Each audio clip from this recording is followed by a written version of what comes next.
সারা দেশে ঘটছে বহু খবর, গতির সঙ্গে পাল্লা দিয়ে কিছু খবর জায়গা করে নিচ্ছে শিরোনামে। দিনভর ঘটে যাওয়া সেই সব খবর নিয়ে আমি পৌলমী শুরু করছি 15-15-5। শুরুতেই চোখ রাখবো হেডলাইন্সে।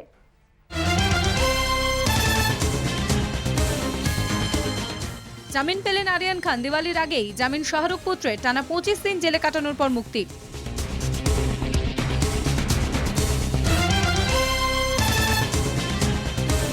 হরিয়ানায় আন্দোলনরত 3 মহিলা কৃষককে ট্রাকের চাপা। ডিভাইডারে বসে থাকা আন্দোলনকারীদের পিষে দিল ট্রাক। ঘটনাস্থলে মৃত্যু হয় 3 জনের, জখম আরও 3। টুইটে ক্ষোভ প্রকাশ রাহুলের। পাহাড় থেকে সোজা গোয়ায় পৌঁছালেন মমতা বন্দ্যোপাধ্যায়। 3 দিনের ঠাসা কর্মসূচি মমতার। কথা বলবেন রাজ্যের গণ্যমান্যদের সঙ্গে, মৎস্যজীবীদের সঙ্গেও সাক্ষাৎ করবেন মুখ্যমন্ত্রী।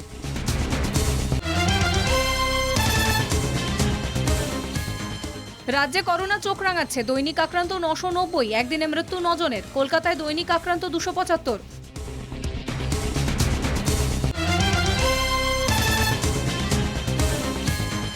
পনেরো বছরে বারে বারে দিতে হয় বিয়ে সংক্রান্ত প্রশ্নের উত্তর। ভিকি কৌশলের সঙ্গে বিয়ে নিয়ে প্রশ্নের উত্তরে জানালেন ক্যাটরিনা কাইফ।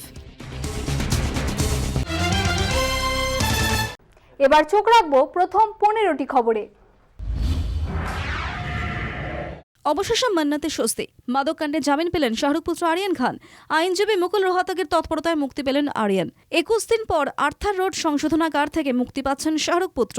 তবে জামিন পেলেও বৃহস্পতিবার জেলেই থাকতে হচ্ছে বাদশা পুত্রকে। শুক্রবার বা শনিবার মুক্তি পাবেন শাহরুখ তনয়।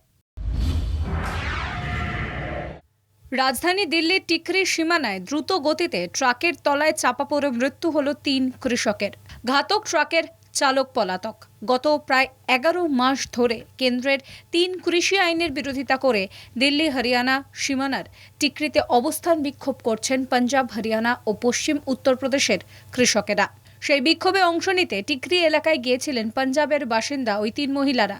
বুধবার বাড়ি ফেরার পথে তারা একটি ডিভাইডারের ওপরে দাঁড়িয়ে অটোর জন্য অপেক্ষা করছিলেন। সেই সময় একটি ট্রাক নিয়ন্ত্রণ হারিয়ে উঠে পড়ে পথ বিভাজিকার ওপর। ট্রাকের চাকার তলায় পড়ে যান অন্তত 3 জন মহিলা। ঘটনাস্থলে মৃত্যু হয় 2 জনের। হাসপাতালে নিয়ে যাওয়া হলে মৃত্যু হয় আরও 1 মহিলার। ঘাতক ট্রাকের চালক পলাতক। তার খোঁজে তল্লাশি শুরু করেছে পুলিশ। জানা গিয়েছে ওই মহিলারা পাঞ্জাবের মসনা জেলার বাসিন্দা। নিয়মিত টিকরি সীমানায় এসে তারা কৃষকদের অবস্থানে অংশ নিতেন। আগামী কয়েক দশকের জন্য বিজেপি কোথাও যাচ্ছে না। গোয়ায় গিয়ে এই মন্তব্য করলেন ভোটকুশলী প্রশান্ত কিশোর। কংগ্রেস নেতা রাহুল গান্ধীকে কটাক্ষ করে তিনি বলেন, রাহুল সম্ভবত এই বিভ্রমের মধ্যে রয়েছেন যে মোদীকে দূরে সরিয়ে দেওয়া সময়ের ব্যাপার মাত্র। বেশিরভাগ লোকই এটা নিয়ে ভাবছেন না যে কেন মোদী জনপ্রিয় হয়ে উঠেছেন। তা বোঝার জন্য যথেষ্ট সময় ব্যয় করছেন না কেউই। বিষয়গুলি জানলে তবেই মোদীকে হারানো যাবে। নির্বাচনের জন্য জ্বালানির দাম বৃদ্ধি আটকে রাখা হয়েছিল 5-6 মাস। সেখানে সম্প্রতি হুহু করে বেড়েছে জ্বালানির দাম। তবে মোদীর বিরুদ্ধে মানুষের মধ্যে ক্ষোভ সেভাবে দেখা যাচ্ছে না, দাবি প্রশান্ত কিশোরের। এভাবে একই সঙ্গে মোদী দরদি ও কংগ্রেসের বিরুদ্ধে নিশানা সাধলেন পিকে। তিনি আরও বলেন, মোদীকে ছুঁড়ে ফেলে দিলেও বিজেপি কোথাও যাচ্ছে না। আগামী কয়েক দশক ধরে আপনাকে লড়াই করতে হবে। জম্মু কাশ্মীরে খাদে পড়ে গেল মিনিবাস। ঘটনায় কমপক্ষে 13 জনের মৃত্যু হয়েছে, আহত 15 জন। ঘটনায় নিখোঁজ 1 শিশু। জখমদের মধ্যে 4 জনের অবস্থা গুরুতর। বৃহস্পতিবার সকালে যাত্রী বোঝাই মিনিবাসটি তাথরি থেকে ডোডা যাচ্ছিল। হঠাৎই পিছলে যায় বাসের চাকা। নিয়ন্ত্রণ হারিয়ে জম্মুর তাথরি ডোডা হাইওয়ের ওপর সুইগুয়ারির কাছে চিনাব নদীর খাদে মিনিবাসটি পড়ে যায়। ডোডার ডেপুটি কমিশনার বিকাশ শর্মা জানিয়েছেন, মিনিবাসটি ভীষণভাবে ক্ষতিগ্রস্ত হয়েছে। জখমদের কয়েকজনকে চিকিৎসার জন্য জম্মু মেডিকেল কলেজে ভর্তি করা হয়েছে বলেও জানিয়েছেন ডেপুটি কমিশনার। এক প্রত্যক্ষদর্শী জানিয়েছেন, বাসের নিয়ন্ত্রণ হারিয়েছিলেন চালক। তখনই পাহাড়ের ঢাল থেকে গড়িয়ে খাদে পড়ে যায় বাসটি। নিখোঁজ শিশুর খোঁজে তল্লাশি চলছে। মৃতদের পরিবারকে 2 লক্ষ টাকা ও আহতদের 50,000 টাকা করে ক্ষতিপূরণ দেওয়ার কথা ঘোষণা করেছেন প্রধানমন্ত্রী নরেন্দ্র মোদী। ফের ডিটেনশন ক্যাম্পে বাঙালির মৃত্যু। প্রতিবাদে দেহ নিতে নারাজ পরিবার। অসমের গোয়ালপাড়া ডিটেনশন ক্যাম্পে অসুস্থ হয়ে মৃত্যু ফালু দাস নামে এক ব্যক্তির। বুধবার রাতে গুয়াহাটি মেডিকেল কলেজে মৃত্যু হয় তার। পরিবারের অভিযোগ, নাগরিক পঞ্জিতে নাম ওঠানোর নামে দিনের পর দিন ডিটেনশন ক্যাম্পে আটকে রাখা হচ্ছে। বিদেশি পরিচয় দিয়ে হয়রানি করা হচ্ছে। এর আগেও একইভাবে বন্দী থাকা অবস্থায় ডিটেনশন ক্যাম্পে মৃত্যু হয় দুলাল চন্দ্র পাল নামে এক ব্যক্তির। ঘটনায় নড়ে চড়ে বসেছে হিমন্ত শর্মা সরকার। ডিটেনশন ক্যাম্পগুলির অবস্থা, বন্দীদের স্বাস্থ্য খতিয়ে দেখা নিয়ে পর্যালোচনা শুরু হয়েছে। মাদক কাণ্ডে ঘুষ কেলেঙ্কারিতে এবার এনসিবি আধিকারিক সমীর ওয়াংখেড়ের বিরুদ্ধে তদন্ত শুরু করল মুম্বাই পুলিশ। একাধিক অভিযোগের ভিত্তিতে শুরু তদন্ত। 4 সদস্যের একটি তদন্তকারী দল গঠন করা হয়েছে। দলের নেতৃত্বে থাকবেন অতিরিক্ত police commissioner Dilip Sawant. Narcotic control ব্যুরোর জোনাল ডিরেক্টর সমীরের বিরুদ্ধে এখনো পর্যন্ত পৃথক 4টি অভিযোগ দায়ের হয়েছে। অভিযোগ করেছেন প্রভাকর সেল, সুধা দ্বিবেদী, কনিষ্ক জৈন এবং নীতিশ দেশমুখ। আরিয়ান কাণ্ডে সমীরের বিরুদ্ধে ঘুষ নেওয়ার অভিযোগ এনেছেন প্রভাকর সেল। অভিযোগের ভিত্তিতে সমীরের বিরুদ্ধে বিভাগীয় তদন্ত শুরু করেছে এনসিবি। বুধবার টানা 3 ঘন্টায় তাকে জিজ্ঞাসাবাদ করা হয়। এখন সময় একটা ছোট্ট বিরতির পর থাকছে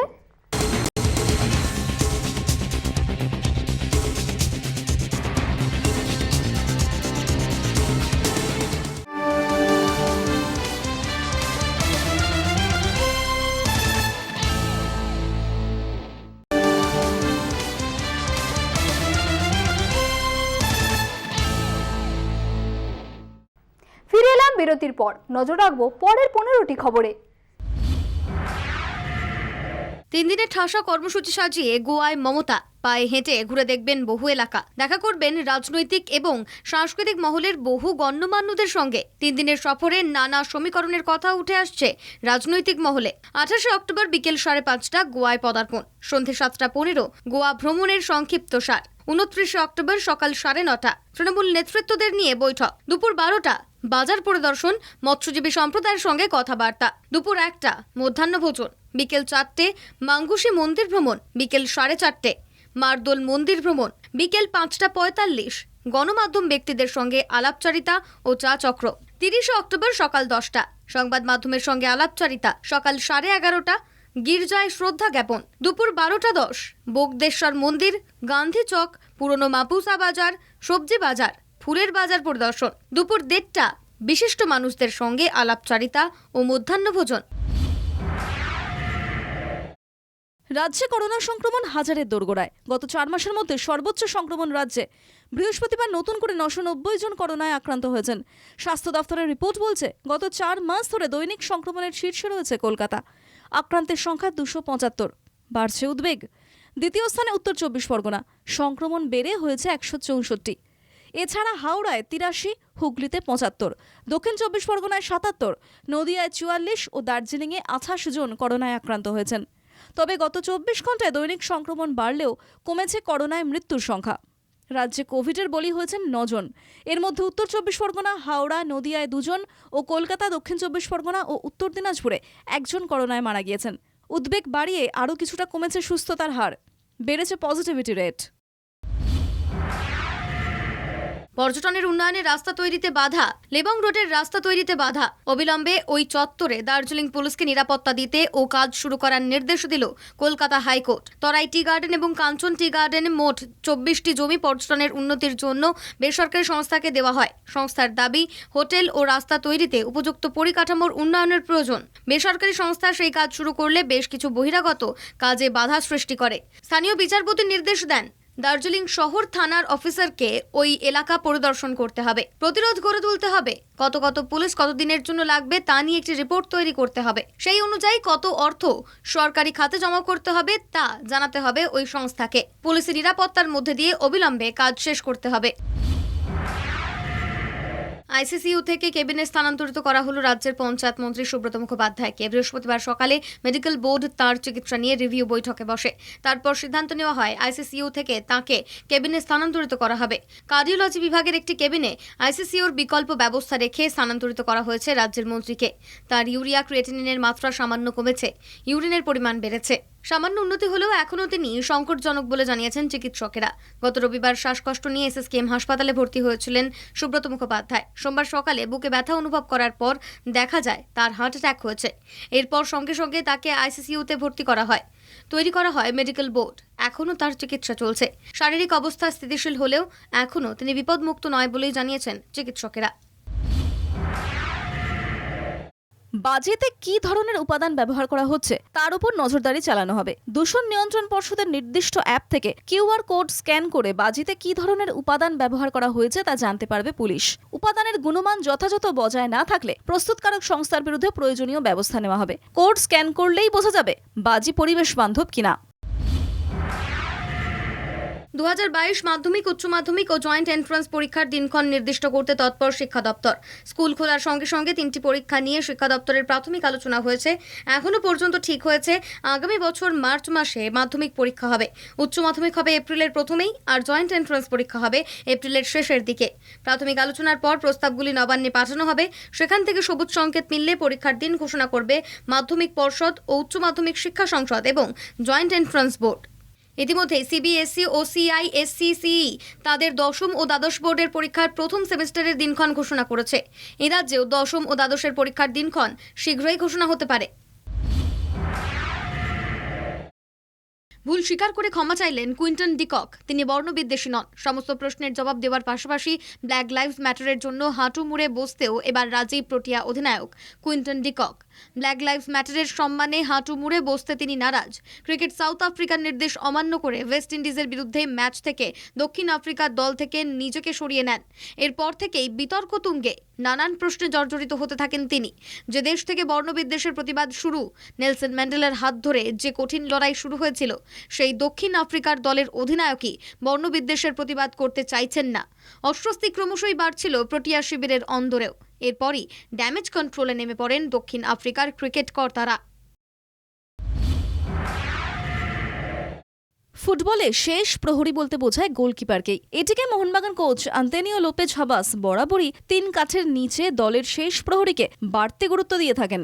গতবার আইএসএলে মুম্বাই এফসির বিরুদ্ধে ফাইনালে অরিন্দম ভট্টাচার্যের ভুলেই চ্যাম্পিয়নশিপ হাতছাড়া হয়েছে এটিকে মোহনবাগানের। সেই কারণে এই মরশুমের শুরু থেকে অমরিন্দর সিংদের অনুশীলনে বাড়তি নজর দিচ্ছেন হাবাস। অমরিন্দর সিং, অভিলাষ পালদের টেনিস বলে অনুশীলনের নির্দেশ দিয়েছেন হাবাস। টেনিস বলে অনুশীলনে গোলকিপারদের দক্ষতা বাড়ার পাশাপাশি রিফ্লেকশন ও বলের দিকে চোখের নজরও ঠিক থাকে। সেই কারণে 3 থেকে 4 বার বিভিন্ন সময় টেনিস বলে গোলকিপারদের অনুশীলন করাচ্ছেন এটিকে মোহনবাগান গোলকিপার কোচ।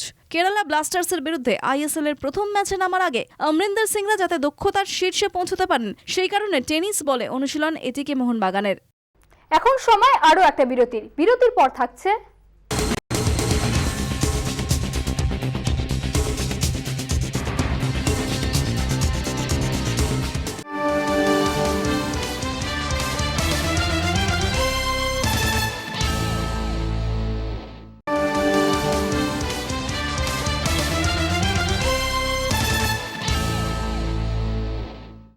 ফিরে এলাম বিরতির পর। নজর রাখবো পরের 5টি খবরে।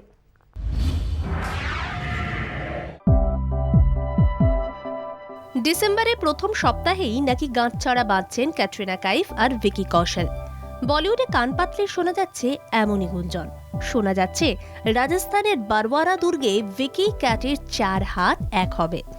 বারওয়ারা দুর্গের মালিকানা আসলে রাজস্থানের রাজ পরিবারের। রণথম্বোর ন্যাশনাল পার্ক থেকে 30 মিনিট দূরত্বের এই দুর্গকেই বিয়ের ভেন্যু হিসেবে বেছেছেন হবু দম্পতি। বলিউডের বাতাসে ভাসছে ক্যাটের বিয়ের যাবতীয় খবর। কেউ বলছেন ক্যাটরিনার বিয়ের পোশাক বানাচ্ছেন সেলিব্রিটি ডিজাইনার সব্যসাচী চক্রবর্তী, তো কেউ আবার বলছেন বর কনে দুজনের বাড়িতেই নাকি বিয়ের প্রস্তুতি একেবারে তুঙ্গে। বিয়ের জল্পনা যতই থাকুক, বিয়ে নিয়ে কিন্তু মুখে কুলু পেটেছেন বর কনে দুজনেই। বরং ক্যাটকে বিয়ে নিয়ে প্রশ্ন করা হলে তিনি শটান বলেছেন। গত 15 বছরে বহুবার এই একই প্রশ্নের মুখে পড়েছেন তিনি। ভিকি ক্যাটের খুব কাছের মানুষরাও বলছেন বিয়ে নিয়ে মোটেই ভাবছেন না বলিউডের 2 স্টার। বরং ক্যাট ভিকির বিয়ের গুজবে বিরক্তই হচ্ছেন কাছের মানুষরা। 15:15:05 এখনকার মতো এই পর্যন্তই। দেখতে থাকুন কলকাতা টিভি, রাত দিন 7 দিন।